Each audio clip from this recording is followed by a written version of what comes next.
Hola, buenas noches, un gusto en saludarlos. Hoy quiero presentar este audio video, debido a que no pude hacer el live hoy por cuestiones técnicas, pero no quiero dejar el tema suelto.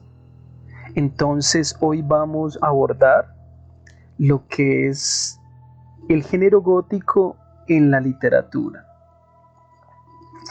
Cuando hablamos de lo gótico, primero hay que diferenciar, hay que comparar, pero también hay que hacer un paralelo entre lo que nos dice y lo que nos expresa la palabra gótico, ¿no? Cuando hablamos de gótico nos adentramos a tendencias artísticas que nacen en la pintura, en la escultura, en la arquitectura y en la literatura, ¿sí? Pero también en el cine y en la música.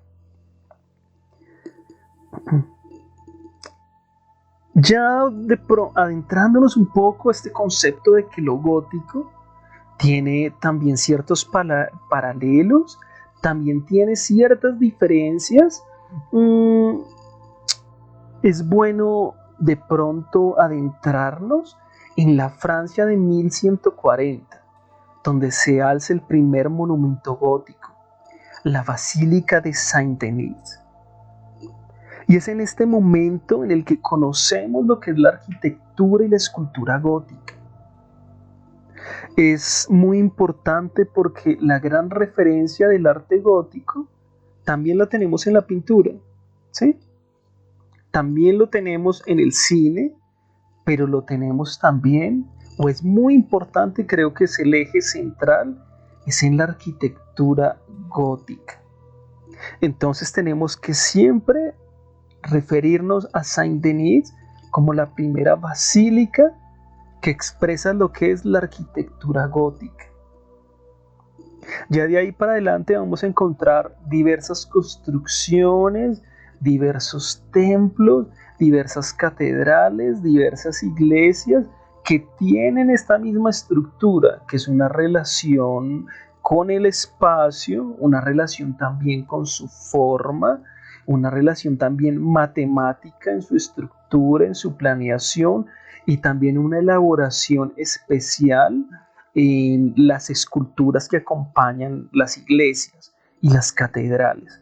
Entonces observamos muchas como tienen las gárgolas o ciertas imágenes especiales, y también algo importante es la relación que tiene con la luz. So, hablamos también del uso de la luz en el espacio en las catedrales. Hablamos del uso de la luz y la sombra, ¿sí? Por medio de los vitrales, de las ventanas, de esos artefactos que son los que permiten que las catedrales pues tengan luz, ¿sí? Eh, Hay algo importante, y es que la escultura gótica y la arquitectura y esas suntuosas catedrales se basaban en la expresión de lo sacro y el neoplatonismo, ¿sí? Ya 50 años después observamos lo que es la pintura gótica, que también tiene unos preceptos especiales, unas relaciones también importantes con el color, y que también tiene esas mismas expresiones, lo sacro, la luz, está muy enfocada también hacia lo religioso, ¿no?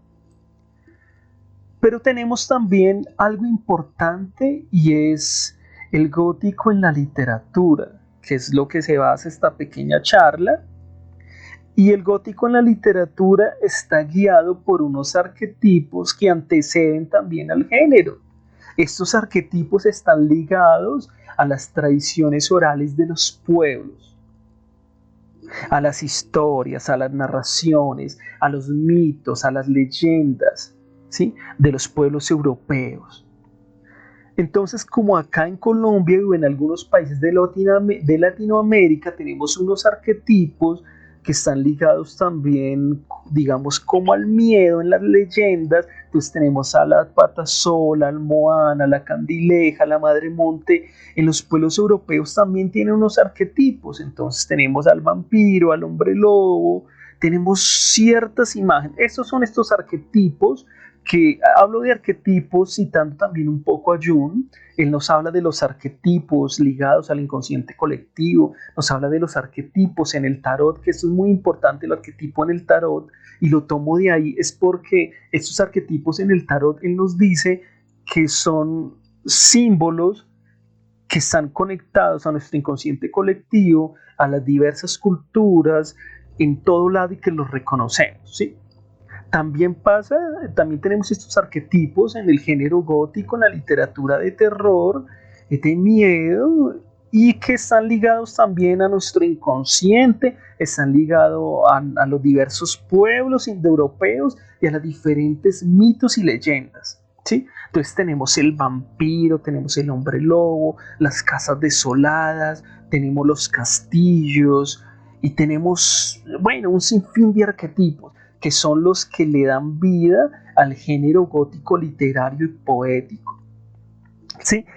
Pero el género gótico también tiene unos fundadores y se funda y se consolida de la mano de Walpole y una obra importante que es El Castillo de Otranto. A él le debemos lo que es el género gótico, el inicio, el terror gótico. También hay otros autores. Hay un autor también importante que acompaña a Walpole y es William Beckford. Ellos son los iniciadores y los que prenden la llama del género gótico, los padres del género gótico, y ellos son los que toman esos arquetipos que están en las culturas indoeuropeas y que vienen de las tradiciones orales, de las narraciones, de las leyendas, de los mitos, y le dan vida en sus obras. Son los pioneros. Pero también vamos a ver después en diferentes partes del mundo poetas, escritores, artistas que empiezan a tomar estos elementos, estos arquetipos, y se sienten atraídos porque expresan algo importante. ¿Y que expresan los arquetipos del género gótico? Pues miedo, tristeza, es oscuridad, es esa ausencia de luz que es importante, ausencia de luz. Y estos poetas y artistas y escritores se sienten atraídos por esto. Miren, hay unos poetas, unos autores, unos escritores como José Espronceda, como José Zorrilla, está Gustavo Adolfo Bécquer. Yo tengo una fuerte relación con Bécquer porque el primer poeta que yo leí, al que me acerqué, no fue de pronto Neruda ni Benedetti, sino fue Bécquer. Y encontré en Bécquer, no en las rimas que conocemos más populares, sino en otras, encontré ese elemento gótico. Entonces, muchos poetas también tomaron, escritores también, que vamos a hablar de ellos ahora, como Edgar Allan Poe, Lord Byron, Polidori, Baudelaire y Lovecraft. ¿Sí? Hay un evento importante que consolida el género gótico y es una reunión de 3 poetas. Esos 3 poetas se reúnen en una noche y se retan a escribir una historia tenebrosa de miedo. Es una noche lluviosa, una noche, me imagino, junto a una copa de vino, con la chimenea, no sé, en ese momento, pero está Lord Byron, Polidori y Shelley reunidos, Shelley mujer, reunidos, la poeta, reunidos y se retan a escribir esa noche una historia de terror. De esa reunión se consolida 3 obras importantes, de las cuales nombramos 2, que es El vampiro de Polidori y Frankenstein de Shelley. Esta reunión es muy importante porque también consolida lo que es el género gótico y de ahí emergen obras importantísimas. Tenemos otros, estos son otros, son 3 poetas que ayudan a consolidar el género gótico y que vamos a encontrar como referente en las historias, en la literatura de terror, en la literatura de miedo, si vamos a consultar vampiros, cualquier otro tema, vamos a encontrar siempre estas obras. Actualmente podemos también nombrar otros autores, pero también vamos a encontrar a otros escritores y poetas que ayudan a consolidar este género, pero más que consolidarlo es que lo renuevan, le dan un giro. Encontramos entonces lo que es a Edgar Allan Poe y a Lovecraft. Entonces Edgar Allan Poe y Lovecraft ya le dan un giro a la literatura de terror, le dan un giro al género gótico y empiezan de pronto a romper esos arquetipos comunes, se empiezan a desligar de esos arquetipos comunes y de esos escenarios de terror. Ya entonces tenemos a un Lovecraft que ya nos habla es de un terror cósmico, ¿sí? Si vamos a categorizar un poco a Lovecraft, tenemos que observar en él en lo que es el terror cósmico. Dentro de Lovecraft ya existe un mundo completo, un universo completo. Él se desliga de ese arquetipo común, que es el vampiro, que es el hombre lobo, que son los castillos, ¿sí? Que es de pronto la casa desolada, y empieza a ahondar en seres de otro planeta, en dioses desconocidos, en nuevos dioses, en nuevas lenguas, en rituales, en magia, y empieza a abordar nuevos arquetipos. Renueva el género gótico. Entonces tenemos a un Lovecraft y a un Edgar Allan Poe, que también Edgar Allan Poe se sumerge en la ciudad, se sumerge con personajes, con animales como el gato, como el cuervo, empieza a darle vida y a sacar el género gótico de lo clásico, lo renueva.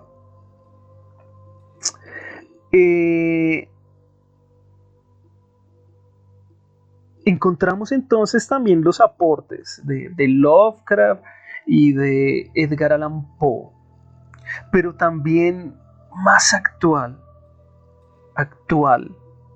Encontramos también los aportes de un escritor que a mí personalmente me gusta mucho y que es conocido no solo por ser escritor, sino también es cineasta, director, es ilustrador, y bueno, desempeña diversos roles, y es Clive Barker. Clive Barker lo conocemos mayormente por ser el escritor, el guionista y productor de la saga conocida de los 90 Hellraiser, ¿sí? O Puertas del Infierno.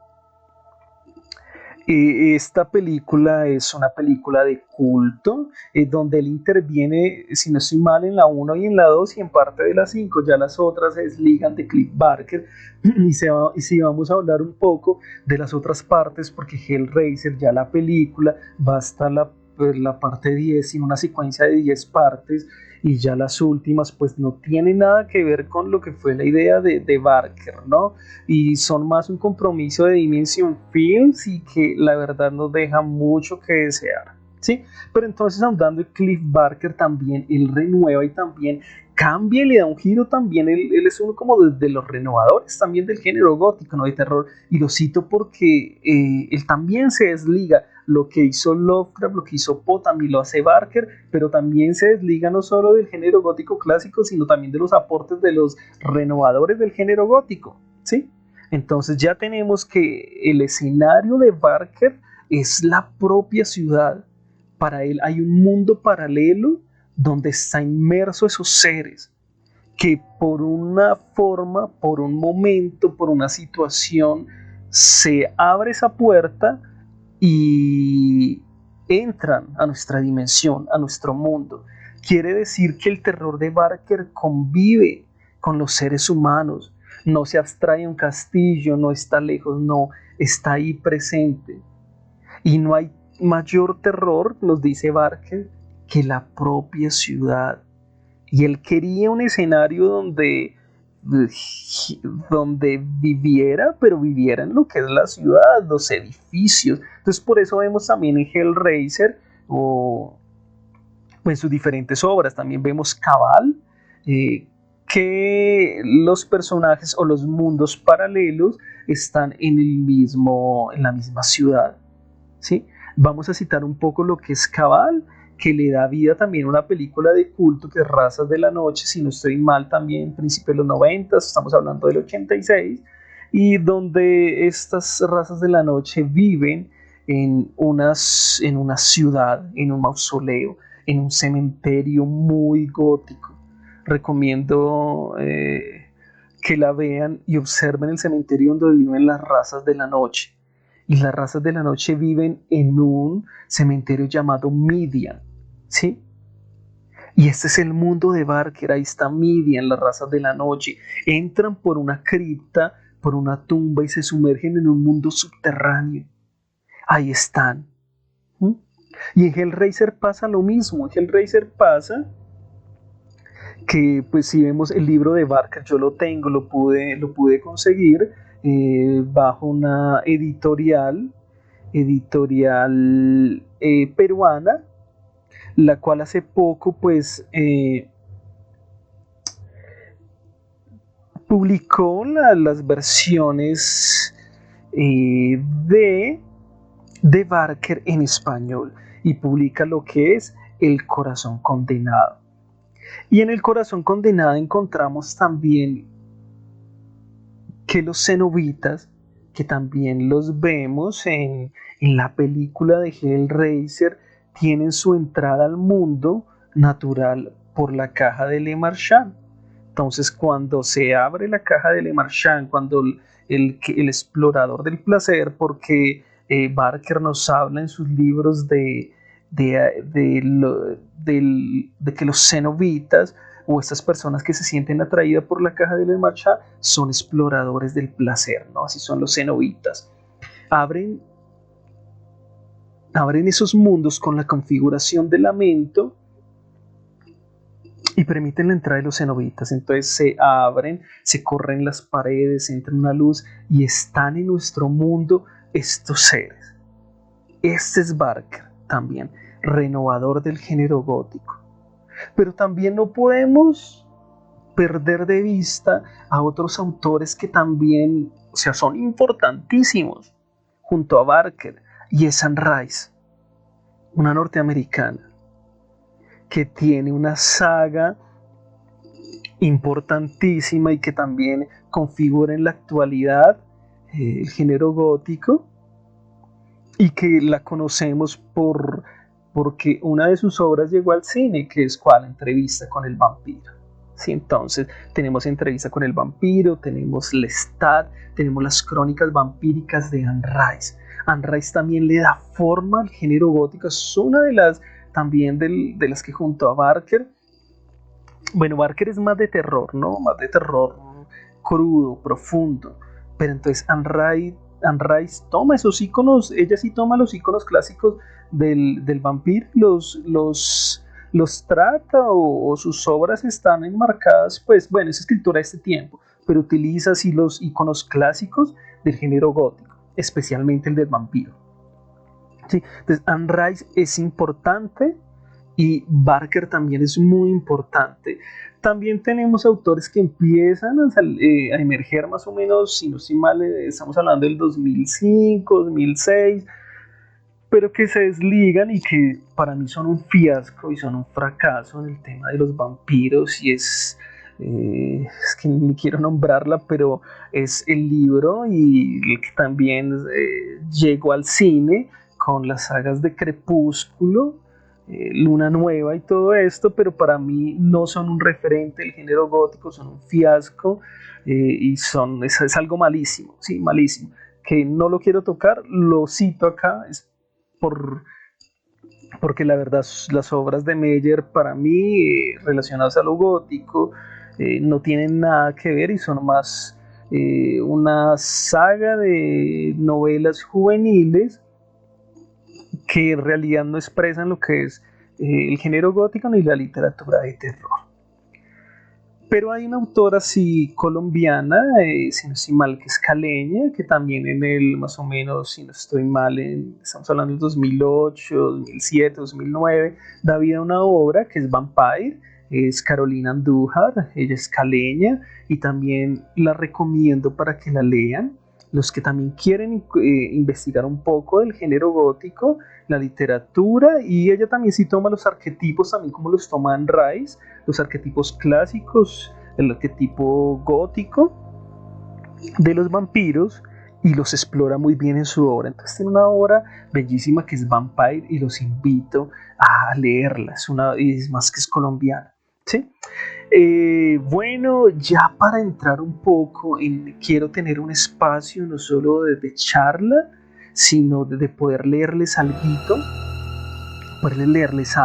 leerles unos poemas que fueron se basaron en el arquetipo del vampiro. ¿Sí? El vampiro de Charles Baudelaire. Tú, que como una cuchillada entraste en mi triste pecho, tú, que fuerte cual un rebaño de demonios viniste loca a hacer tu lecho y tu dominio en mi espíritu humillado. Infamia a quien estoy unido, como a su cadena el galeote, como al juego el jugador, como a la botella el borracho, como al gusano la carroña. Maldita seas, maldita. Rogué al rápido puñal que mi libertad conquistara. Dije al pérfido veneno que socorriese mi cobardía. Mas ay, puñal y veneno me despreciaron. Y me han dicho, no mereces que te arranquen de esa maldita esclavitud, imbécil. Si de su imperio nuestro esfuerzo te librara, tus besos resucitarían el cadáver de tu vampiro. Ese es un poema de Baudelaire que nos expresa también el embelezo por ese arquetipo gótico y el arquetipo inicial del vampiro, ¿no? También tenemos muchos poetas que se interesaron por la literatura gótica y expresaron en sus poemas y escribieron, ¿sí? Hacia esos arquetipos góticos, especialmente el vampiro. Tenemos un poema de Yeats. Yeats nace en el 65, muere en el 39, muere en 1939, y su poema es Aceite y Sangre. En tumbas de oro y lapislázuli, cadáveres de santos y santas exudan aceite milagroso, fragancia de violeta, pero bajo los pesados túmulos de pisoteada arcilla yacen cuerpos de vampiros pletóricos de sangre, sus mortajas están ensangrentadas y sus labios húmedos. Tenemos a Yeats. Muchos de los poetas y escritores se sintieron atraídos por esa imagen del vampiro. Y no podemos, hablando de vampiros, no podemos perder de vista a alguien importantísimo que es Bram Stoker.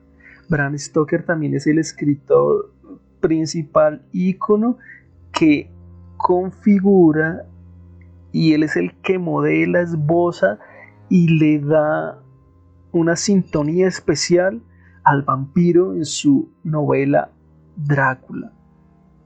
Pero para hablar de este arquetipo, que es el más importante, si no estoy mal, del género gótico, tenemos que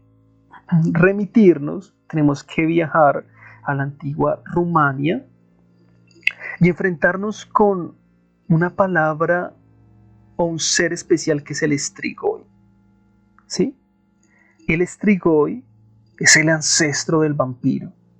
En la cultura rumana se creía que el Strigoi en realidad era un ser real, ¿sí?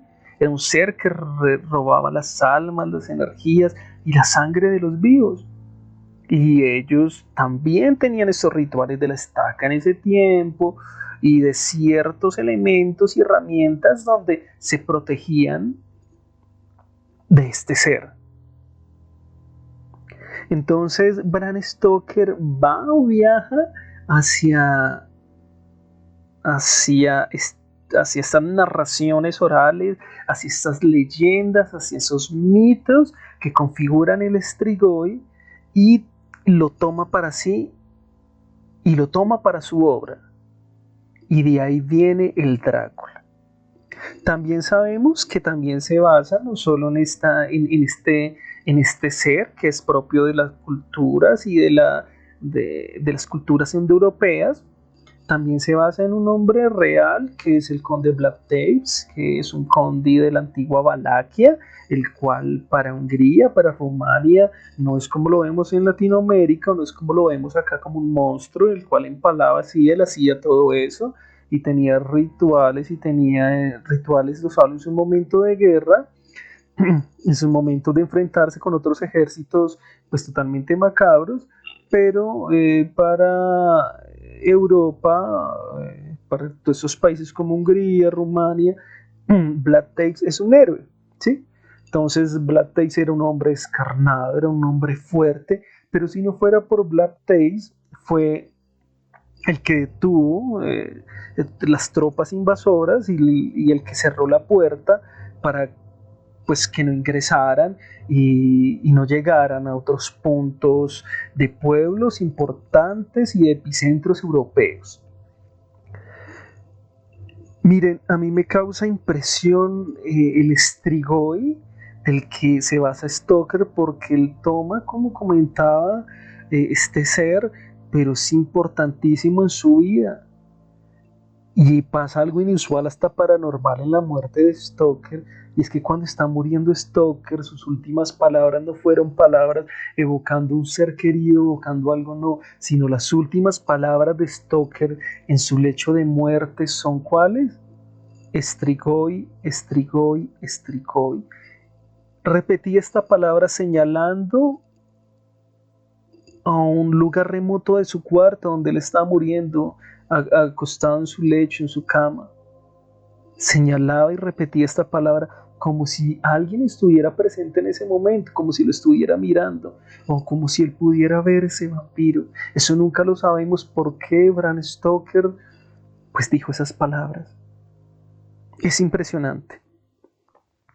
Pero no solo Bram Stoker, ya vamos a culminar, vamos a ir cerrando, pero cerramos también con una poeta argentina que es Alejandra Pizarnik, y Alejandra Pizarnik también se siente atraída por los arquetipos del género gótico y por el arquetipo especial, de pronto recurrente, y el cual ha embelesado a la mayoría de artistas, que también pues, es el vampiro. Alejandra Pizarnik también le escribe a la condesa sangrienta Erzsébet Báthory un ensayo también basado también en unos estudios que hace de Valentín Penrose y de Isabel Monzón, las cuales también se adentran en el estudio de la condesa sangrienta. Hablar de Erzsébet Báthory es hablar de una condesa que fue una asesina serial, que se consolida como una asesina serial, por asesinar 650 vírgenes en la antigua Hungría, Rumania, Valaquia, ¿sí? Erzsébet Báthory, a diferencia de Vlad Tepes, no es un héroe, es de una familia adinerada de la realeza del momento, y pues tiene algo que la marca, es que vive casi en soledad, su esposo no está en el momento, está enfrente de, pues en ese momento, de negocios, de la realeza, era un momento también, tenía un contexto también Europa en ese momento, de guerras, de disputas, y su esposo está allá. Báthory está sola en su castillo, tiene un castillo como lo vemos en las películas, gigantísimo, y se adentra hacia cosas muy oscuras, también en compañía de sus consortes. Entonces Erzsébet Báthory también se abisma al ocultismo, no cualquier clase de ocultismo, sino la magia negra, muy oscura, descarnada. Y también en ese momento también tiene un suceso especial que nos comenta también Pizarnik en su ensayo La Condesa Sangrienta, y es cuando Báthory se está peinando. Hay una criada que está peinando a Erzsébet y la está peinando con un cepillo, la sigue peinando y en un momento jala su cabello mientras la peina porque su peine se enreda en el cabello de Erzsébet Báthory. Erzsébet Báthory coge su cepillo y golpea el rostro con el objeto, el rostro de la criada, y de lógica pues le causan heridas, salpica sangre en el rostro de Erzsébet. Erzsébet gira su rostro, se observa en el espejo y tiene una alucinación donde se ve rejuveneciendo, Y de ese momento va a marcar la vida de Erzsébet, y desde ahí empieza a tener una fijación y una alucinación y unas ideas totalmente delirantes, donde cree que la sangre la va a rejuvenecer y empieza a matar plebeyas, ¿sí? 650 vírgenes, pero no solo mata plebeyas, sino también después empieza a usar a las chicas de la realeza, a las jóvenes de la realeza, y por eso ya el pueblo empieza a poner la mirada en ella. Y deciden también terminar con su vida, porque ya muere envenenada, muere en una torre encerrada, tiene un orificio, un hueco, un lugar donde pasan la comida, pero muere envenenada ahí. Ese Bitbator tenía una fijación total por la sangre y por la muerte, tanto que tenía en su castillo, en la parte de abajo, unas mazmorras, y adecuado totalmente su castillo en lo que podíamos denominar un sótano, totalmente una sala de torturas, donde pues extraía la sangre de formas un poco terribles a las jóvenes de esa época. Entonces encontramos también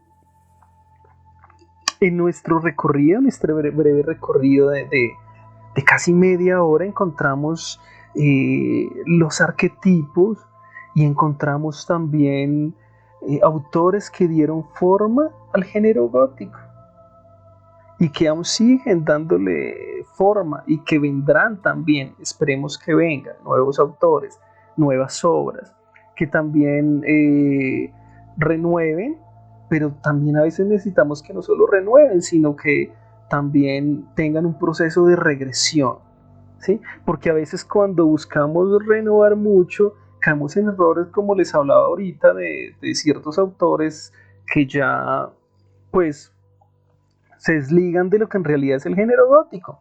Entonces a veces también necesitamos un proceso de regresión en el arte, en la literatura, y especialmente lo que hablamos hoy, que es el género gótico.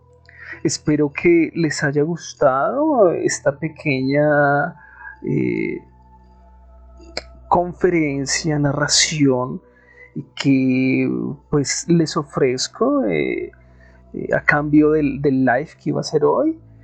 Pero bueno, es un tema muy hermoso, muy chévere, a mí me gusta mucho. Espero que se adentren a la literatura, al género gótico, a la literatura, también al género de terror, de suspenso. Y quiero cerrar con un fragmento de un poema de Sylvia Plath. Este poema se llama Papi. Dice: he matado a un hombre, he matado a dos, al vampiro que dijo ser tú y bebió de mi sangre todo un año. 7 años si quieres enterarte. Papito, puedes descansar en paz ahora. Hay una estaca en tu negro burdo corazón. A los aldeanos nunca les gustaste. Están bailando y zapateando sobre ti. Siempre supieron que eras tú. Papi, papi, bastardo, estás acabado. Sylvia Plath.